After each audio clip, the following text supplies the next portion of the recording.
বিজয়ের ৫৪ বছরে জাতির শ্রেষ্ঠ সন্তানদের প্রতি শ্রদ্ধা জানাতে রাষ্ট্রপতি ও প্রধান উপদেষ্টা জাতীয় স্মৃতিসৌধে পুষ্পস্তবক দিয়ে শ্রদ্ধা জানান তারা।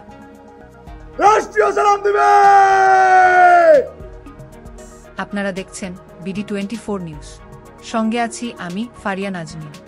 আজ মহান বিজয় দিবস, বাঙালির গৌরবের দিন। বিজয়ের আজকের দিনে বীর শহীদদের শ্রদ্ধাভরে স্মরণ করছে জাতি। ভোরের আলো পড়তেই রাষ্ট্রের বীর শহীদ সন্তানদের প্রতি শ্রদ্ধা জানাতে স্মৃতিসৌধে উপস্থিত হন রাষ্ট্রপতি। পরে প্রধান উপদেষ্টাও শ্রদ্ধা জানান।